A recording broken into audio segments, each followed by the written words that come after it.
Bueno, ya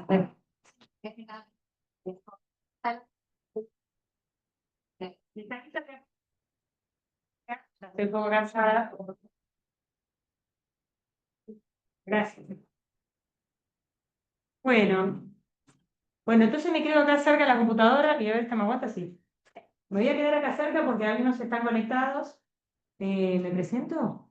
Bueno, ¿cómo les va? Yo soy la doctora Vanessa Castellano, estoy coordinando el área de vacunación, soy médica de planta de servicio de epidemiología ya hace muchos años y como les dije hoy en la mañana a los alumnos, además trabajo, soy la directora médica del Departamento Científico de la Fundación Vacunal, así que me levanto con las vacunas, me acuesto con las vacunas y sueño con las vacunas también. Así que bueno, es un poco, también he hecho estudios epidemiológicos y demás, y bueno, convencida de que algo importante en la práctica médica, independientemente de lo que vayamos a hacer, son las inmunizaciones, ¿eh? Y ni hablar las inmunizaciones en los huéspedes especiales que muchas veces vienen por enfermedades inmunoprevenibles y nos encontramos con que los carnets están deficientes y pasaron por un montón de consultas del especialista, pasaron por los consultorios y no pasó nada, incluso pasó por la internación.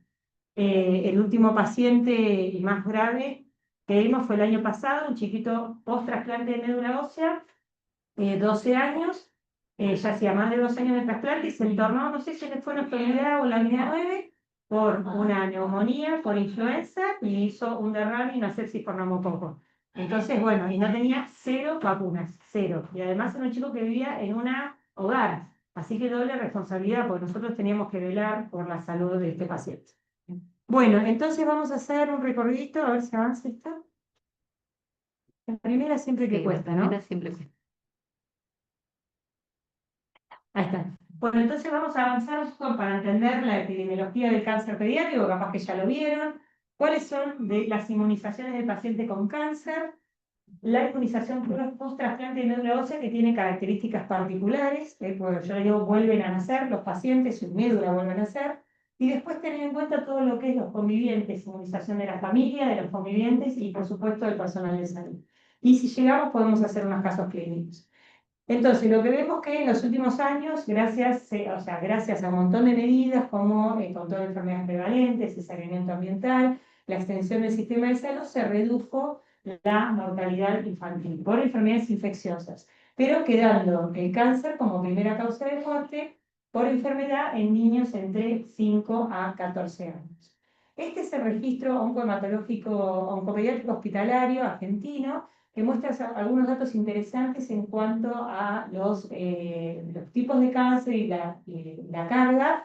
Fíjense que en los últimos 19 años, entre 2000 y 2019, casi más de 31.000 casos de cáncer pediátricos ocurrieron, con la tasa de incidencia de 131 casos cada 1.000.000 de niños. No es muy alta, y lo interesante, a diferencia de los pacientes adultos, que la mayoría sobrevive a los 5 años, casi más del 67% para leucemias, más de la mitad para tumores del sistema nervioso central y casi el 80% para linfomas. Y un aspecto interesante que siempre nos preguntamos es si el cáncer aumentó a lo largo del tiempo, si hay más incidencia de cáncer pediátrico, y las líneas temporales desde el 2000 al 2019 nos muestran que la incidencia es igual, que no aumentó a lo largo del tiempo. Esto es un poco tranquilizador. Uno dice, bueno, aumentó el cáncer pediátrico porque puede haber más. Bueno, en general, lo que se ve es que las tendencias están en igual.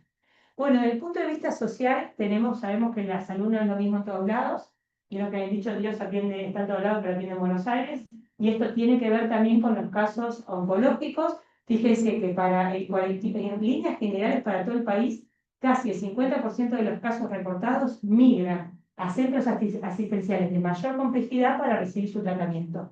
Y esto ya los pone en una situación extremadamente vulnerable. No están en sus casas, están en hoteles, pensiones, y con dificultades, digamos, de conectarse desde el punto de vista emocional con sus familias.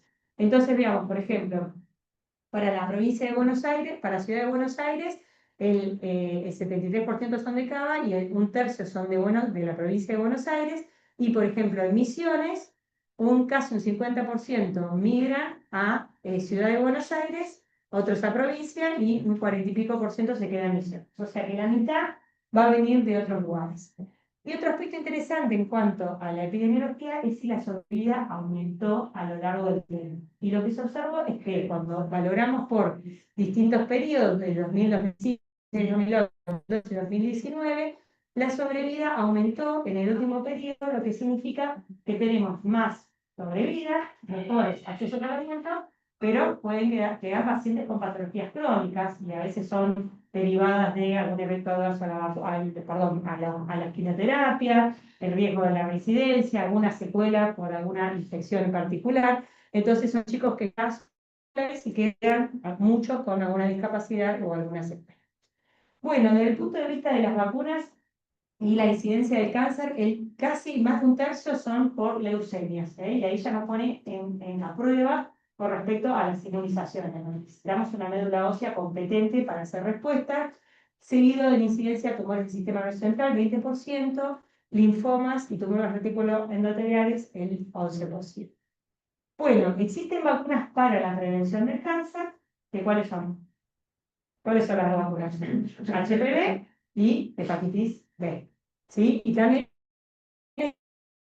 existen vacunas para el tratamiento del cáncer, que en los últimos años con las nuevas tecnologías cada vez hay más, digamos, hay un panorama más alentador con respecto a los tratamientos. Los que están más, los más conocidos, estas vacunas del cáncer de próstata metastásico y el melanoma metastásico, y con respecto a las vacunas de ARN mensajero, cuando se incorporaron en la pandemia, se abrió un panorama mundial de decir, bueno, ¿qué onda si las usamos para el tratamiento del cáncer? Porque es muy fácil fabricar una molécula de ARN mensajero que codifique para una proteína. Y esta puede ser para una neoproteína de algún tipo de cáncer. Y lo que se ve acá, por ejemplo, es una célula tumoral y un linfocito T reconociendo la célula tumoral a través de un antígeno en especial.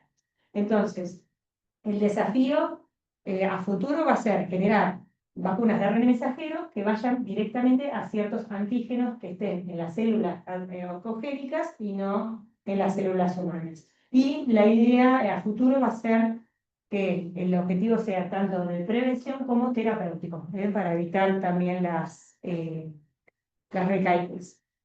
Bueno, ¿qué pasó? ¿Cuáles son algunos puntos clave? Entonces, vimos que los pacientes aumentaron la sobrevida a lo largo de los últimos años, que las infecciones continúan siendo una causa importante de mortalidad y dentro del ranking de mortalidad de infecciones inmunoprevenibles, la tienen escrita ahí, neumococo influenza es algo que no podemos dejar de considerar en este espectro.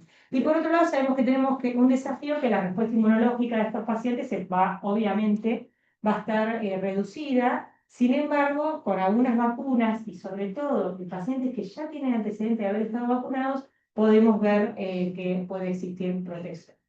Y esto es un tema de responsabilidades, estas son las guías ITSA de vacunación de paciente inmunocomprometido que hablan quién es el responsable de las inmunizaciones de estos pacientes. Y les cuento que es el especialista que comparte responsabilidad con el generalista. Y en este tema de pasarnos la pelota, ¿qué termina pasando? Al paciente no se le indica a nadie la vacuna. Y si encima el 50% de nuestros pacientes migran, ya dejan de tener el generalista y solo quedan a cargo del especialista. Y ahí es donde las responsabilidades se empiezan a diluir. Algunos aspectos generales, el primero es no retrasar los esquemas de vacunación, de ser posible actualizar antes de iniciar la inmunosupresión. Por eso siempre decimos que cuando ustedes tienen una sospecha de un debut oncológico, no demoren mucho, corremos por todos los estudios, no demoren mucho a vacunarnos.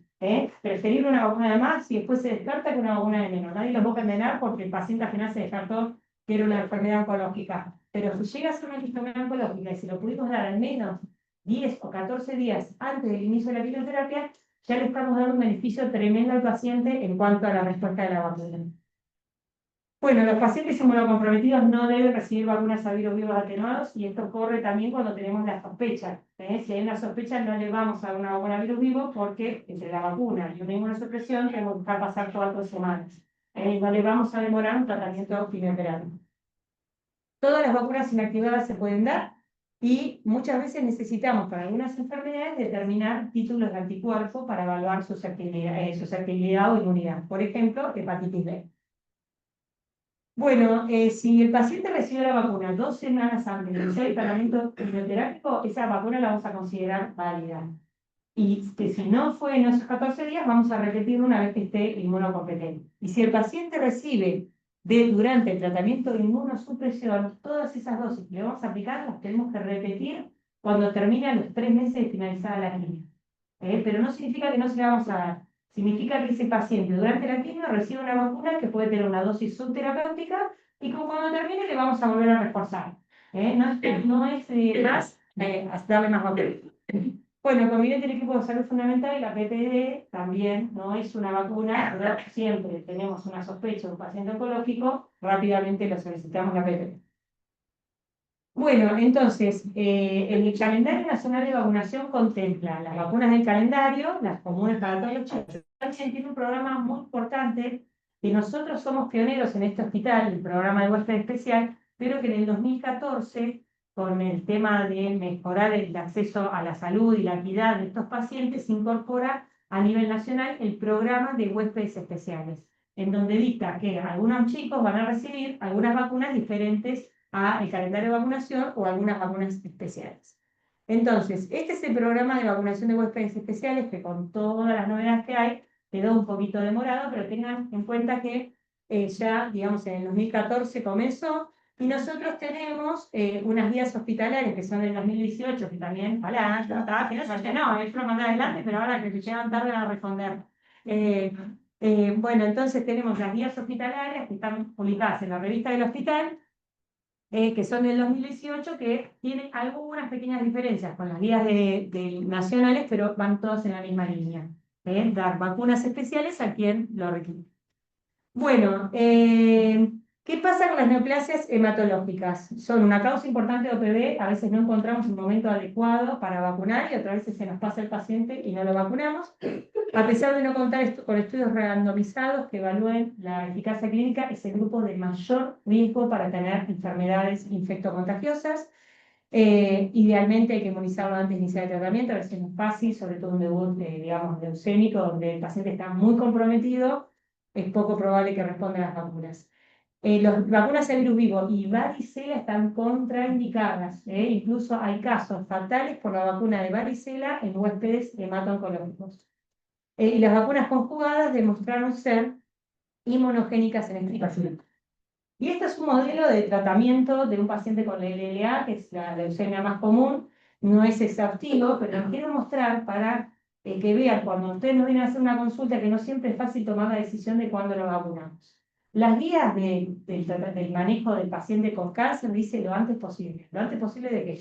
De que venga el brote de influenza, lo antes posible que pueda responder a la médula, lo antes posible de qué. Entonces, acá en este hospital, lo antes posible es el mejor momento que podemos encontrar para que responda a la vacuna. Entonces, los primeros 2 meses de inducción y de intensificación hay mucha aplasia medular, por lo cual no es tan conveniente darle las vacunas porque el paciente es poco probable que, digamos, responda. Pero después tenemos un momento de oro, que es la consolidación, que dura 2 meses, en donde la aplasia es poco frecuente, los pacientes reciben metronidazol intravenoso, y tenemos 2 meses para inmunizar al paciente antes de que entre a la reinducción, donde va a estar 1 mes y medio más inmunosuprimido, y después viene una fase en donde muchos expertos, incluso en el Garrahan, utilizan esta fase, que es la de mantenimiento, que dura 2 años, el paciente tiene methotrexate y mercaptopurina y no hay aplasia.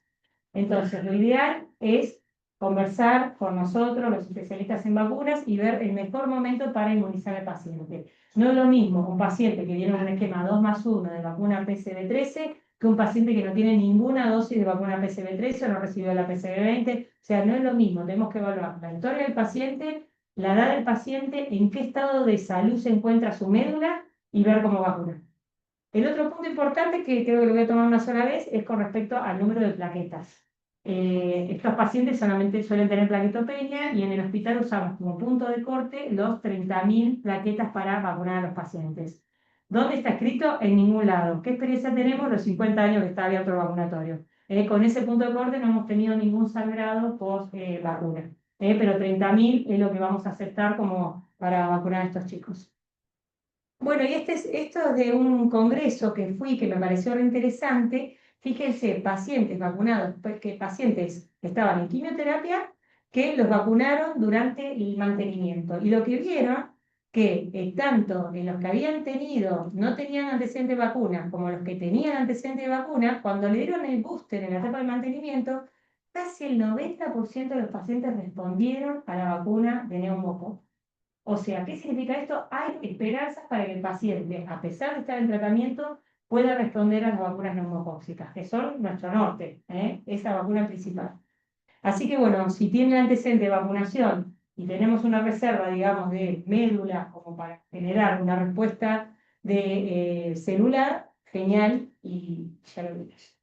Bueno, ¿qué vacunas están recomendadas en paciente con cáncer? Todas las vacunas que necesite. Sin embargo, vamos a tener algunas consideraciones con las vacunas avivas atenuadas, que le vamos a poder dar a los 3 meses de finalizada la quimio, y yo se las dejo a la clase, no tengo problema, perdón. Y a los 6 meses, aquellos que reciben anticuerpos monoclonales anticelulas B. Pero el resto de las vacunas no habría ninguna contraindicación para aplicarlos. Lo que sí, luego de repetirlo, tenemos que repetir cuando termina la quimioterapia o si no es que es inmunocompetencia. Bueno, la enfermedad neumocóxica, dentro de la enfermedad neumocóxica, pacientes con asplenia anatómica funcional o inmunocomprometidos son un grupo prioritario a vacunar. Y estos pacientes van a requerir esquemas especiales de neumococo, incluso dosis adicionales, no es más el esquema 2+1, vamos a hacer 3+1 con estos chicos. ¿Y por qué? Fíjense, esto es en adultos, porque en niños no hay tanto, el riesgo relativo de una enfermedad neumocóxica invasiva de un inmunocomprometido en general, comparado con el inmunocompetente, 2. El riesgo relativo de un tumor hematológico, 55. De una leucemia, 134 veces más riesgo de tener una enfermedad invasiva por neumo que un huésped sano. Por eso les buscamos y tratamos de aplicar las vacunas. Y fíjense, un mieloma múltiple, 176% más riesgo de tener una enfermedad invasiva. Esta no se las voy a dar porque está chiquito, pero es una revisión sistemática también en el adulto que muestra cómo los pacientes inmunocomprometidos que están por acá tienen un riesgo muchísimo mayor que la población general. Siempre son los que más riesgo tienen. Bueno, ¿qué sucede con la enfermedad neumocóxica? Antes estábamos muy contentos. Yo cuando entré a la residencia no estaba la vacuna de neumococo en calendario. Y los chicos caían en la guardia con sepsis, neumonía, otitis. Me cansé de ver otitis, neumonía, sepsis, meningitis por neumo. Cuando vino la incorporación de la vacuna SB13, que tenía una cobertura para los serotipos que circulaban y que causaban enfermedad invasiva del 90%, la enfermedad neumocóxica se redujo drásticamente. Dejamos de ver en las guardias neumonías, no vimos más otitis, nos dedicamos a los cuadros virales y si venía un lactante febril sin foco, lo que decían las normas era, si el paciente estaba correctamente vacunado, no te invadas, no hagas nada, porque seguramente hubo una causa viral. Ahora la situación cambió porque sabíamos que cuando incorporamos masivamente una vacuna de neumo se produce un reemplazo de los neumococos, de los serotipos que colonizan la nasofaringe y ellos podían tener características invasivas. Entonces, lo que se ve ahora que con este aumento de la incidencia de serotipos vacunales no podemos descartar la presencia de enfermedad neumocóxica invasiva hasta en un niño sano correctamente vacunado. Esto es un punto importante. Este es el fenómeno de reemplazo de serotipos. Estos son los serotipos incluidos en la vacuna, como bajan una vez que se introduce la vacuna, acá se corre todo acá. Y los serotipos que no están incluidos en la vacuna, como aumentan. Y hoy en día el 60% de los casos de enfermedad neumocóxica invasiva son por serotipos no PCV13, ¿sí? Y cuanto más cubre una PCV20, un 60%. No llegamos a ese 90% que teníamos cuando en el 2012 se incorporó la vacuna. O sea, siempre tenemos que pensar en neumococo independientemente del estado de vacunación. Y cuando vemos los chicos más grandes, entre 6 y 17 años, esta proporción es lo mismo, ¿sí? El 60% de los chicos con enfermedades invasivas, que la mayoría de estos grupos son huéspedes de riesgo, tienen serotipos incluidos en la vacuna PCV. Entonces, primer premisa, si el paciente tiene un esquema divino de PCV13, ¿sirve? ¿Sirve? No. ¿Tenemos la PCV20 en calendario? Sí, ya la tenemos para todos los huéspedes especiales. Ahora vamos a ver. Entonces, en esta carrera de cubrir la mayoría de los serotipos ocasionados por el neumococo, hay vacunas con se están buscando vacunas con más conjugaciones. Y las vacunas nuevas son la PCV15, que agrega 2 serotipos adicionales, y la PCV20, que agrega 7 serotipos adicionales a la PCV13. Y la vacuna polisacárida, no me voy a detener mucho, es una vacuna archivieja que cubre 23 serotipos, que tiene eficacia para enfermedad invasiva únicamente y no protege mucosas. Ya se está dejando de utilizar porque la PCV20 reemplaza bastante bien esta vacuna, que no es inmunógena en menores de 2 años, que los anticuerpos caen en el tiempo y que incluso dosis repetidas generan fenómeno de hiporrespuesta. Así que bueno, esta olvídense, pero el antecedente va a tener un valor en los huéspedes de riesgo. Bueno, entonces, ¿qué tenemos ahora con respecto a la vacunación neumococa? La novedad es que está aprobada la vacuna Prevenar 20 para todos los chicos a partir de las 6 semanas de vida que tengan riesgo de tener una enfermedad invasiva por neumo, o sea, pacientes oncológicos, y que cuando nos terminemos el stock de la PCV13 vamos a vacunar a los lactantes también con la PCV20, con un esquema 2+1. O sea, en este momento los lactantitos y los chicos de 1 año no están siendo vacunados con PCV20, lo cual es un problema porque existe un aumento de enfermedad invasiva. Bueno, ¿y cuál es el esquema de huéspedes de riesgo? Sin antecedente de haber recibido ningún esquema previo de vacunación neumocóxica, le vamos a dar una dosis de Prevenar 20. Y si el paciente es un post-trasplante, el esquema son 4 dosis. Comenzamos a los 6 meses del post-trasplante, 0, 1, intervalo cada vez sí, 3 dosis con un intervalo 0, 1 y 2. Y recién a los 6 meses le vamos a dar una 4ª dosis. Lo interesante es que solamente vamos a usar una vacuna sola, que es la vacuna conjugada. Y con respecto a aquellas personas, niños entre 5 y 17, que hayan recibido un esquema secuencial o una dosis previa de PCV13 o de polisacárida 23, le vamos a dar un booster de la vacuna Prevenar 20. ¿Qué pasa con los más chiquitos? Siempre vamos a considerar el lactante que se inmunizó con un esquema 2+1, vamos a considerar darle una dosis adicional, un esquema 3+1 de Prevenar, y la última, una de las dosis tiene que ser siempre PCV20. Lo importante de esta vacuna es que acepta la transición. Sus pacientes pueden empezar con 13 y pasar a 20 y refuerzo de 20. Entonces pueden tener esquemas, digamos, de transición, donde lo más importante es que siempre reciban una dosis de vacuna PCV20, incluso los que tienen un esquema de 3+1 del PCV13 tienen que recibir su PCV20. ¿Se entendió? ¿Sí? Entendieron que lo importante es cubrir la vacuna, son serotipos específicas, tenemos que ampliar la cobertura de los serotipos. Hecho un esquema secuencial con polisacárida, como estos pacientes son inmunocomprometidos, vamos a contar 5 años y le vamos a dar la vacuna conjugada 20-20. Y si tuvieron serie completa de PCV13, como les dije, una sola de PCV20 y no necesita dosis adicionales. Salvo que se lo esté dando en el momento de la quimioterapia, donde le vamos a repetir cuando termine la quimio. Bueno, otra enfermedad importante que vimos este ejemplo de post-trasplante es influenza. El virus influenza causa estragos en pacientes inmunocomprometidos, los lleva a la internación y tenemos el otro problema también, es que la respuesta de la vacuna no es buena para los chicos con inmunocompromiso, pero igual hay que arriesgarse, hay que darle la vacuna, si tienen dosis previas también sirve como un booster, pero lo más interesante es que la mayoría de las infecciones de gripe ocurren en chicos adentro del hospital. La mayoría fueron por contagio de miembros de la familia o del equipo de salud. Y esto sí es interesante, ¿no? Si nosotros epidemiológicamente podemos hacer un bloqueo del contacto, vacunando el contacto, ya con eso mejoramos un montón el riesgo de adquirir gripe. Bueno, ¿qué pasa con hemófilos? Hemófilos también, hay más riesgo de enfermedad invasiva por hemófilos en huéspedes especiales. La leucemia sextuplica la posibilidad de adquirir infección por hemófilos, pero en este caso, si el paciente ya tiene el esquema completo de la infancia, las predosis de 30 más su refuerzo después del año, no necesitamos darle ninguna dosis adicional. Y si el paciente no tiene nada, depende de la edad, el número de dosis que le vamos a dar. Que generalmente son entre 3, 2 o una dosis ya a partir de los 5 años. A veces no tenemos a hemófilos, pero solemos tener a hemófilos monovalentes para los casos que perdieron el carnet o que son adultos o que no tienen nada o un post-trasplante, podemos vacunarlos con hemófilos. ¿No están en consolidación? Bueno, todo depende, sí. Lo ideal sería o en consolidación o en mantenimiento. Algunas líneas de trabajo, por ejemplo en Garrahan, vacunan en el mantenimiento. Y nosotros, si nos encontramos en un periodo óptimo, en consolidación, donde no hay aplasia, también nos vacunamos.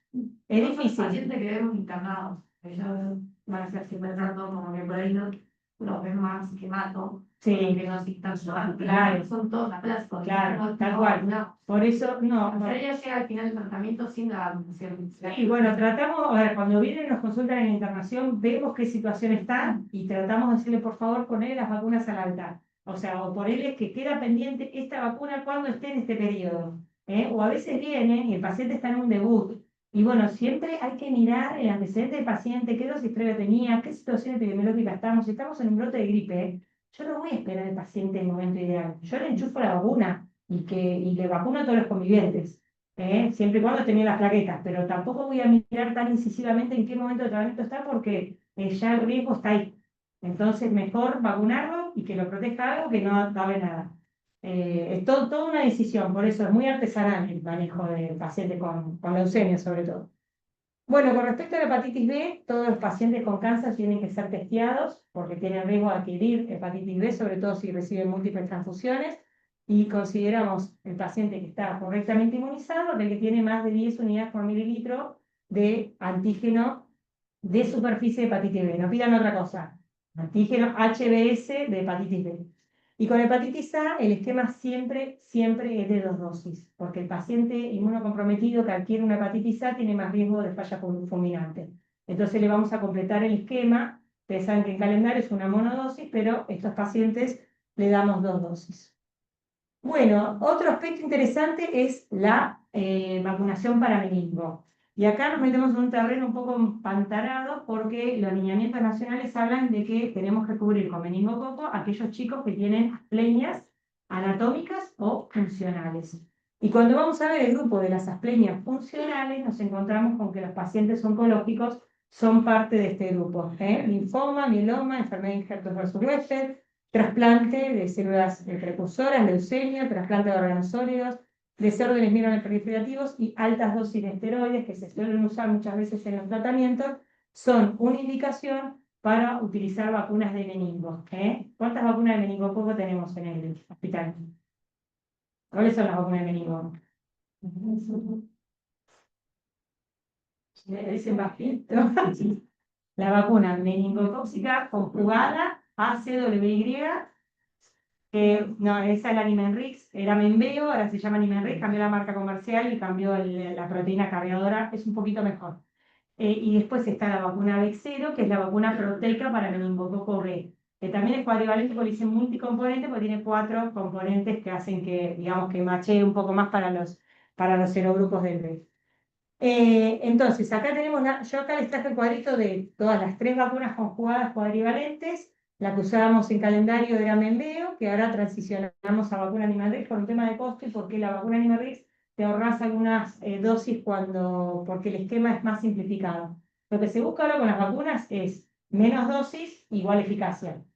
Cuando hablamos de meningo, es menos dosis igual inmunogenicidad, porque la eficacia de las vacunas meningocócicas es imposible de estimar por una enfermedad de baja incidencia. Entonces, lo que se vio con Imerris es que con un esquema 2+1 es suficiente para los pacientes, a partir del año con una dosis es suficiente, pero si está dentro de un paciente con riesgo de enfermedad invasiva por meningo, le vamos a dar 2 dosis, separada por 2 meses de intervalo. El programa de huéspedes especiales a partir del año son 2 dosis de vacuna meningo. Y con respecto a Bexero, el esquema es muy complejo, depende de la edad, pero tengan en cuenta que para los pacientes clínicos funcionales tenemos la vacuna del calendario nacional, y se la podemos aplicar a los pacientes. Y también está incluida para los pacientes HIV menores de 18 años. Es un recurso re importante. Bueno, ¿qué pasa con la vacunación COVID? Los pacientes con vacunación, por supuesto que COVID es otra enfermedad en donde el paciente oncológico puede requerir internación, complicaciones y tenemos que cubrirlo. No solo al paciente, sino a la familia. Hay muchísima reticencia, es tremendo cómo los padres no quieren saber nada de la vacuna COVID, lo lleva a la historia de la pandemia, de estar encerrados, a la desinformación y es difícil desterrar. Pero ustedes como profesionales lo que tienen que usar es un modelo presuntivo. Hoy va a recibir esta vacuna y la vacuna COVID. Ustedes asuman que la persona está dispuesta a recibir la vacuna. Y eso es una forma de reducir la barrera y si no, le vamos a decir que son parte de los grupos de huésped especial, que necesitan la vacunación, y que acá sí hay algunas restricciones en cuanto a que vamos a iniciar la vacunación, a ver si en esta, bueno, dicen de iniciar la vacunación cuando el paciente tenga recuperación medular completa. Y complicado, es difícil. Y además, el paciente inmunocomprometido le tenemos que dar un esquema de 3 dosis para el esquema inicial y un refuerzo cada 6 meses. Así que bueno, nosotros miramos medio por arriba el tema de recuperación medular completa, sobre todo un paciente con leucemia, y tratamos de vacunarlo lo mejor posible. Las 3 dosis no aumentan el riesgo de eventos adversos en estos pacientes, pero sí una dosis adicional demostró que aumenta la protección para el COVID. Esto ya se los dije, y vamos a pasar entonces, las vacunas IPV también la pueden recibir. Tengan en cuenta que nosotros somos un país de muy alto riesgo para tener casos importados de polio, aunque no lo negan. Sí, porque tenemos bajas coberturas, porque vigilamos mal las parálisis flácidas. Entonces, nuestros pacientes que requieran alguna vacuna, para que no se cayó a los 5 años y todavía necesita la dosis, se la vamos a dar la vacuna de IPV. Y con respecto a las vacunas con componente tetánico, le vamos a dar cuando corresponda, por edad, pero tengan en cuenta que si tienen un paciente con riesgo de alguna lesión de riesgo tetanígeno, no lo vamos a tener en cuenta. Le tenemos que enchufar la gama. Y hay un montón, porque son pacientes muy vulnerables. A veces bueno, el otro día, hace un par de años, un paciente de un accidente en moto, se quemó todo, pobrecito, paciente inmunosuprimido, en tratamiento quimioterápico, hay que darles gama. No se olviden, no importa el antecedente de vacunación. En estos casos no miramos el antecedente. Bueno, y HPV es todo un tema. Hay que considerar el riesgo digamos, el riesgo de exposición al virus HPV en un paciente. En los pacientes con inmunosupresión tienen lesiones más floridas por HPV, incluso las HPV no oncogénicos. Así que bueno, si vemos que está en una situación de riesgo, le vamos a dar 3 dosis. Y si vemos que podemos considerarlo en el post-tratamiento, pues un niño que no inició relaciones y demás, podemos, siempre vamos a hacer 3 dosis, pero lo vamos a hacer en el post-tratamiento. Bueno, este es un resumen, no lo voy a repetir porque todo lo que les dije recién, de qué tenemos que considerar, y la fotito que ustedes deberían tener en los pacientes, y bueno, les salen fotos, yo se las dejo en la clase, en los pacientes con cáncer cuando lo tenemos enfrente nuestro y tenemos que inmunizarlo. Y si lo tenemos internado en una situación en donde el paciente no está en condiciones, déjenlo consignado en la historia clínica, porque eso, en las pendientes, eso ayuda un montón a que los padres se acerquen o el médico recuerde que el especialista que tiene que mandar a su paciente a vacunar. Bueno, y el trasplante es todo un tema. Tengan en cuenta que tenemos 2 tipos de trasplante. El trasplante de órgano sólido, que no suele ser un paciente con cáncer, es el atresia de vías biliares, es el paciente con insuficiencia renal crónica. Ese paciente está inmunocompetente ante el trasplante y puede recibir vacunas a virus vivos. Entonces, con esos chicos nos vamos a apurar con las vacunas a virus vivos. Y van a ver acá que la 4, que los chicos con atresia de vías biliares que no se van a trasplantar en el periodo de las 4 semanas, a partir de los 6 meses ya le damos la triple viral. Y a partir de los 9 meses ya le estamos dando varicela. Y si podemos llegar a la segunda dosis de triple viral y varicela, mejor. Porque después, cuando se reciben el trasplante, ya no van a poder recibir esta vacuna. Entonces le reducimos el riesgo.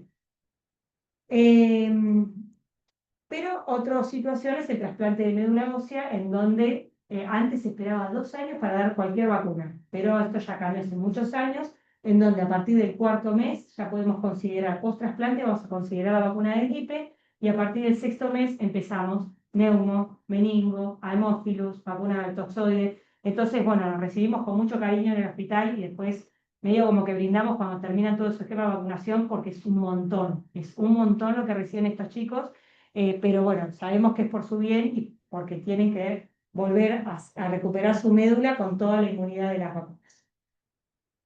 Y tengan en cuenta que con neumo ahora usamos PCD20, no usamos más la vacuna polisacárida y siempre son 4 dosis. Y acá está el tiempo, fíjense, las vacunas con toxoide tetánico histérico a los 6 meses, hemófilos a los 6 meses, hepatitis B entre los 6 y los 12, IPV, hepatitis A, neumococo reforzado, influenza, meningo y HPV. Bueno, y cuando nos toque los 2 años entre varicela y triple viral, vamos a evaluarlo con el especialista, porque si tiene una enfermedad de injerto versus huésped, quizás no le podamos dar las vacunas a virus vivo a pesar de que hayan pasado los 2 años. Cuando un inmunocomprometido tiene contacto con alguna enfermedad inmunoprevenible, tenemos que tener en cuenta que, por ejemplo, si es un contacto con hemófilos, vamos a iniciar quimioprofilaxis independientemente de que el esquema que tenga. Lo mismo sucede con el sarampión. Para el sarampión no vemos el antecedente que tenga 2 dosis de vacuna de sarampión. No nos importa, porque es un chico que quema y que se puede morir por sarampión. Distinto es el varicela, que si tiene la constancia de 2 dosis previas de varicela o tuvo la enfermedad, no lo vamos a considerar susceptible y si es contacto no necesita más nada. Y para el tétanos, como les dije, siempre usar gamma globulina en una herida de piel.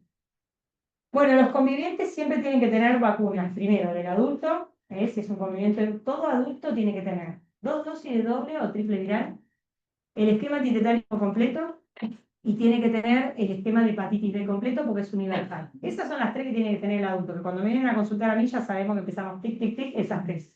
Y además, por ser conviviente, ¿qué vamos a hacer? Vamos a buscar el antecedente de varicela, que si el padre te dice, y es un adulto, te dice que, no, que tuvo, ya lo consideramos inmune. Si te dice que no tuvo, le tenemos que sacar sangre, ver los anticuerpos, y si son negativos, le damos 2 dosis de varicela. Influenza y COVID. Si viene un padre sin vacuna, por lo menos se lleva 6 vacunas. Y esto es para beneficio de su hijo, porque es inadmisible que un padre se contagie de influenza en los pasillos del hospital y contagie a su hijo. Bueno, neumococo tengan en cuenta que no es necesario y hepatitis A solamente a los convivientes de los trasplantados se les vacuna, si no, no es necesario. Bueno, el equipo de salud tiene que estar correctamente vacunados, todos pasaron por el vacunatorio, el que no lo hizo nunca es tarde para venir, aunque los miremos medio con caras ya tarde, pero bueno, es importante que reciban y solamente las vacunas meningocócicas es para aquellos que manipulan el líquido cefalorraquídeo. Bueno, entonces, terminando, y después tenemos unos ejercicios. La inmunización del paciente con cáncer es una situación clínica compleja que requiere un análisis exhaustivo y personalizado. No lo quieran hacer solos. Estamos en el vacunatorio, somos 4 médicos de planta, hay becarios en donde podemos recibirlos y ver, que vengan también con una propuesta, no vengan sin nada, pero ver qué necesita su paciente en cada caso en particular. No hay que retrasar los esquemas de vacunación y los pacientes no pueden recibir vacunas a virus vivo. Los esquemas se diseñan a medida del paciente, no hay una receta mágica. No puedo decirte que ninguno de las salas se va, porque esté internado haciendo ciclismo no se pueda vacunar. Y vamos a evaluar el mejor momento y la situación epidemiológica. Los desafíos son lograr inmunidad en el inmunosuprimido, sobre todo con gripe, donde actualmente para los adultos hay vacunas de altas dosis que se están usando en inmunocomprometidos, o también vacunas ayuvantadas que se están usando también a partir de los 50 años. Y hay bastante evidencia que los pacientes con cáncer responden mejor a estas vacunas. Bueno, y también, por ejemplo, con COVID usamos dosis adicionales. Eso también son estrategias para mejorar la protección. Bueno, los convivientes en el equipo de salud tienen que estar correctamente vacunados. Bueno, muy bien. Gracias por escucharme y ahora hacemos los casos clínicos. ¿Les parece también? Algunos están medio cansados. Bueno, ¿quién quiere leer el primer caso clínico? No se ve, hágale. Concurre Juliana de 10 años, derivado del interior de la provincia de Buenos Aires por sospecha de sarcoma de Ewing para realizar los estudios de acá. 1. ¿Considera necesario en esta instancia interrogar sobre el antecedente de vacunación de la niña? Sí, ¿no? Estamos bien, perfecto. A ver. La vacuna del calendario nacional completa hasta los 6 años, recibió 2 dosis de vacuna moderna el año pasado. ¿Considera indicar alguna vacuna de considerarlo? ¿Cuál le parece que es mejor momento para inmunizar a la niña? Tenemos que vacunar a esta criatura, tiene vacunas completas hasta los 7, tiene 10 años y 2 dosis de vacuna moderna el año pasado. Le darían COVID, antigripal, seguro, seguro. ¿Qué otra cosa más le podríamos indicar si tiene un calendario de vacunación? PCV20, muy bien. Piensen, gripe, COVID y las 3 enfermedades respiratorias, neumo, gripe y COVID, nunca dejen de pensar en estos pacientes. Muy bien. Tiene 11 años, así que todavía no llegó, tiene 10, no llegó a los 11. Y sigamos a ver. Usted interroga sobre los antecedentes de varicela de la niña, la verdad refiere que no tuvo la enfermedad. ¿Cómo procede en relación a la vacuna de la varicela? ¿Qué hacemos en este caso? ¿Eh? Acá dicen que no. Recuerda, es un paciente que haya con sospecha de un tumor oncológico. No, no le podemos dar vacunas al virus vivo, me encantaría, pero no se la podemos dar porque no podemos retrasar una quimioterapia porque le dimos una vacuna varicela. Entonces, vamos a indicarle todas las vacunas de riesgo de huésped especial inactivadas. No vamos a avanzar contra la vacuna de varicela. Ojalá, como tiene 10 años y está dentro de la corte, quizás la tiene. Quizás la tiene, este ejercicio es un poco viejo, pero quizás la tenía porque está dentro de la corte. Igual de las vacunas de más atrasadas, ¿saben cuál es? La vacuna que los pacientes más atrasada tienen, la vacuna de la varicela y la segunda dosis. Porque como se incorporó la recomendación tarde, cuando los chicos ya habían pasado los 5 años, está muy difícil rescatarlos. La vacuna que más se olvida, hasta las enfermeras se olvidan de rescatar la segunda dosis de varicela en los chicos que recibieron una sola. Bueno, a ver. ¿Ves? Sí. No, porque no tiene un sarcoma de Ewing y no tiene ninguna condición que sospechemos una asplenia funcional. Por eso, sobre todo. La segunda dosis de la hepatitis. La segunda dosis de la hepatitis A, sí, podría recibir también. Sí, está muy bien, atenta. Perfecto, porque se va a inmunosuprimir y eso le genera más gravedad. Más bien. ¿Seguimos? ¿Querés seguir leyendo? Gracias. En el hospital le dijeron que puede consultar el área de inmunizaciones a los fines de consensuar qué vacuna considera necesaria en este paciente. Usted presenta el consultor de dicho servicio, trae el certificado de Juliana y le comenta al interconsultor cuál es su plan de inmunización. El interconsultor le pregunta si ya ha chequeado el estado de inmunización en los convenientes de Juliana y si trajo esa información. ¿Parece relevante esa información? Sí. O sea, moraleja, vengan con todos los antecedentes. Bien, sí, sí, esto pasa en las mejores familias. Así que bueno, y si vienen con el plancito, mejor. Mejor. Yo entiendo que a veces ustedes están estresados, tienen muchas cosas, pero acá, si no aprenden acá en el de vacunas, no aprenden más.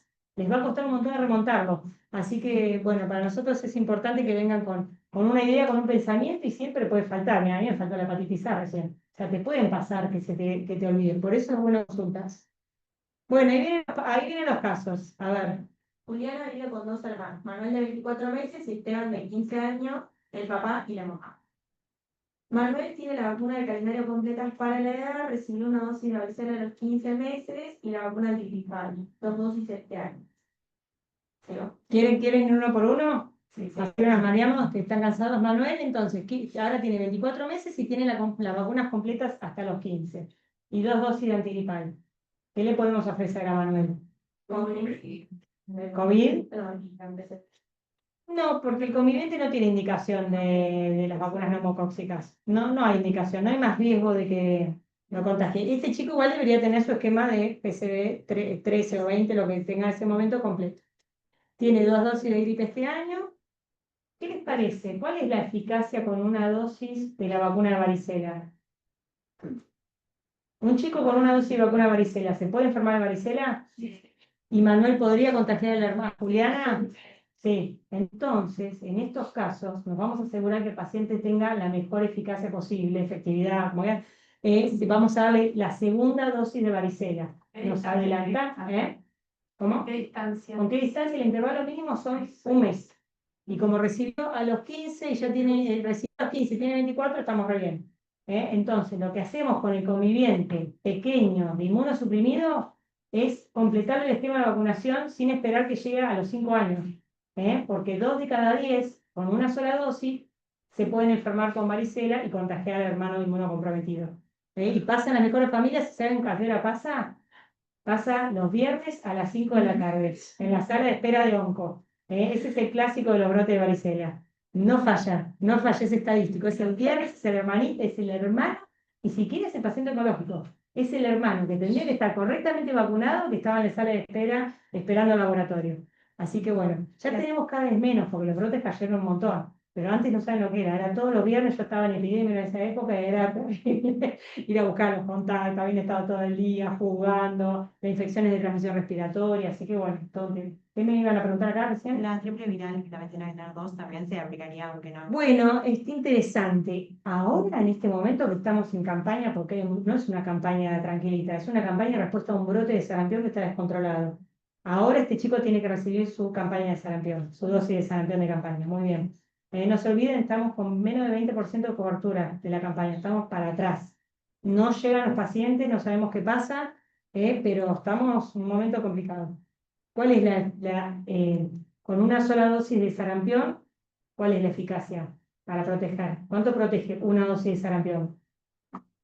Protege un 90%. Esto significa que 1 de cada 10 chicos que vacunamos con una dosis de gripe viral no responden a la vacuna de sarampión. Por eso le tenemos que dar su dosis de campaña, porque ahí reducimos un 2-3% digamos, la falla primaria de la vacuna. Esa es la razón por la cual vamos a ir a buscar el chico mayor a partir de los 13 meses y le vamos a dar una dosis extra de campaña, y vamos a buscar el menor de 1 año y le vamos a dar una dosis cero, se llama, para cubrirlo de un posible contacto de sarampión. Tengan en cuenta que estamos en plena campaña y estamos en una campaña que no es campaña, porque no hay mucha difusión. Bueno, entonces le dimos varicela, le dimos la vacuna triple viral o doble de campaña el mismo día para no hacer ningún lío, y le dimos COVID a este paciente, al hermanito. Bueno, vamos con Esteban. Esteban se vacunó hasta los 11 años y al interrogatorio los papás no recuerdan si tuvo varicela, recibió 2 dosis de vacuna de Sinopharm el año pasado. Bueno, entonces Esteban tiene 15 años, se vacunó hasta los 11 y no recuerda si tuvo varicela. ¿Qué hacemos con el chiquito este? Sí, pues lo que hacemos, como tiene 15 años, no le voy a pedir serología en un momento donde ya la vacuna se incorporó, se redujo digamos, la circulación de varicela, así que lo que decimos generalmente con los niños los vacunamos con sucio, no le pedimos serología, sino que le damos las 2 dosis de varicela por ser conviviente y inmunocomprometido. Además, ¿qué más le damos? La de COVID, le damos su refuerzo, le damos la antigripal, perfecto. ¿Algo más? Bien, el hermanito se lleva 3 nada más, por suerte. Vamos a ver a Juliana, la mamá. La mamá de Juliana tiene certificado del último embarazo donde consta la vacunación con triple acelular adultos, una dosis de triple viral y 2 dosis de vacuna COVID. Tuvo varicela. Bueno, ¿qué hacemos con Juliana? Es la mamá. Antigripal le damos, muy bien. Segunda dosis de triple viral, todo adulto tiene que tener 2 dosis de doble o triple. ¿Qué más? Hepatitis B, muy bien. ¿Qué más? COVID, su refuerzo. Y con respecto al esquema antitetánico, tiene una sola constatada de triple celular adulto.